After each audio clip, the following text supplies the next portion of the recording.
الله ومن أحسن من الله صبغا ونحن له عابدون قل أتحاجوننا في الله وهو ربنا وربكم ولنا أعمالنا ولكم أعمالكم ونحن له مخلصون أم تقولون إن إبراهيم وإسماعيل وإسحاق ويعقوب والأسباط كانوا هودا أو نصارى قل أأنتم أعلم أم الله ومن أظلم ممن كتم شهادة عنده من الله وما الله بغافل عما تعملون تلك أمة قد خلت لها ما كسبت ولكم ما كسبتم ولا تسألون عما كانوا يعملون بسم الله الرحمن الرحيم قل يا أيها الكافرون لا أعبد ما تعبدون ولا أنتم عابدون ما أعبد ولا أنا عابد ما عبدتم ولا أنتم عابدون ما أعبد لكم دينكم ولي دين بسم الله الرحمن الرحيم قل هو الله أحد الله الصمد لم يلد ولم يولد ولم يكن له كفوا أحد بسم الله الرحمن الرحيم قل أعوذ برب الفلق من شر ما خلق ومن شر غاسق إذا وقب ومن شر النفاثات في العقد ومن شر حاسد إذا حسد بسم الله الرحمن الرحيم قل أعوذ برب الناس ملك الناس إله الناس من شر الوسواس الخناس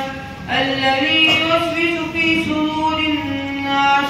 من الجنة والناس بسم الله الرحمن الرحيم الحمد لله رب العالمين الرحمن الرحيم مالك يوم الدين إياك نعبد وإياك نستعين اهدنا الصراط المستقيم صراط الذين أنعمت عليهم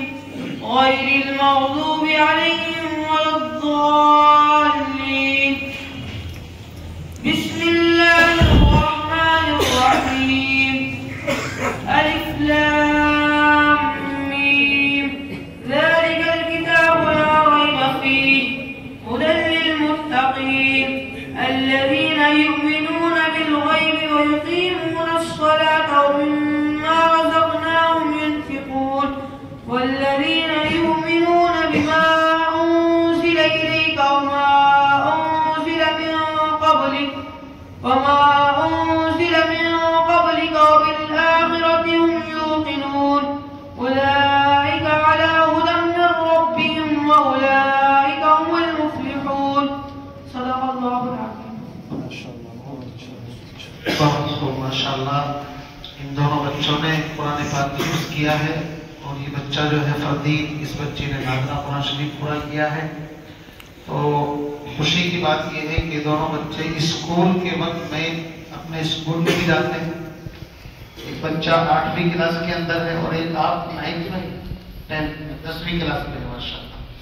यानी ये खुशी की बात है कि स्कूल का भी साथ साथ चलता रहा, स्कूल का भी नागा नहीं हुआ और अल्लाह ने इनको हाफिज़ कुरान भी बना दिया। अब इनके लिए खास तौर से दुआ करें अल्लाह पाक इन दोनों बच्चों की उम्र में बरकत अता फरमाए और हमारे तमाम बच्चे जो भी पढ़ रहे हैं, जहाँ जहाँ दीन सीख रहे हैं, अल्लाह ताला तमाम ही बच्चों को आरिफ हाफिज़ कुरान बनाए। वालिदैन के साया आतिफत को इन तमाम के हम तमाम के सरों पर ताजर दायम फरमाए। अब इसके बाद इंशाअल्लाह बस दुआ का अमल होगा और यहाँ पर मुफ्ती मोहम्मद आबिद साहब हैं, मौलाना साकिब साहब हैं, कारी साहब तशरीफ फरमा है। ان کے ہاتھوں سے انشاءاللہ ان کے سروں پر دستار ایک علامت ہے، نشانی ہے کہ بھئی ان بچوں نے قرآن پاک حفظ کیا ہے، تو اعزاز کے طور پر تو انشاءاللہ دستار بندی کر لیتے ہیں، پھر دعا ہو جائے. ٹھیک ہے،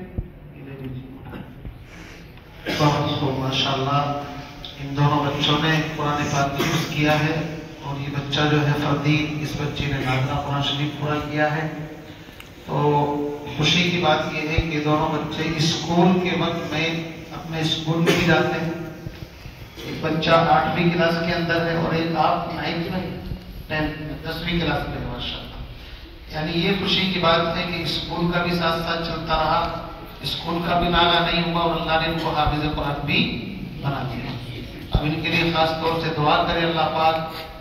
ان دونوں بچوں کی عمر میں برکت عطا فرمائے، اور ہمارے تمام بچے جو بھی پڑھ رہے ہیں، جہاں جہاں دین سیکھ رہے ہیں، اللہ تعالیٰ تمام ہی بچوں کو عالم حافظ قرآن بنائے. والدین کے سایہ عاطفت کو ان تمام کے ہم تمام کے سروں پر تاج دائم فرمائے. اب اس کے بعد انشاءاللہ بس دعا کا عمل ہوگا، اور یہاں پر مفتی محمد عامر صاحب ہیں، مولانا ثاقب صاحب ہیں، قاری صاحب تشریف فرما ہیں. ان کے ہاتھوں سے انشاءاللہ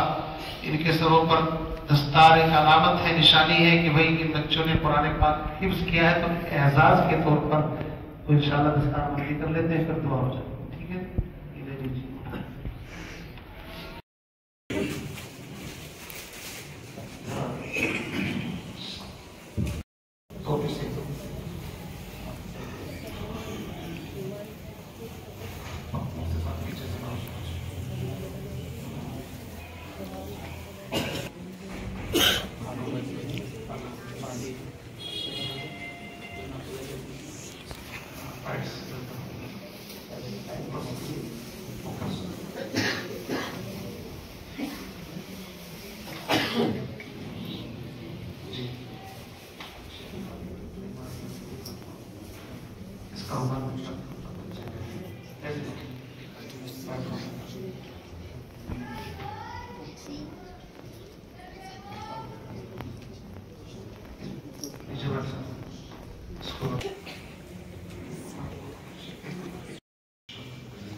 جی کھڑے ہو جاؤ،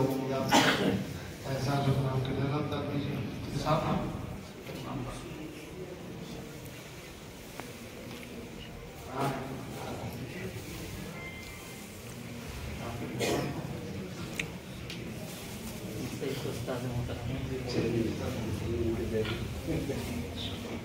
اگر استاد کی محنت نہ ہو تو کچھ خالی کرے گا. جزاک اللہ.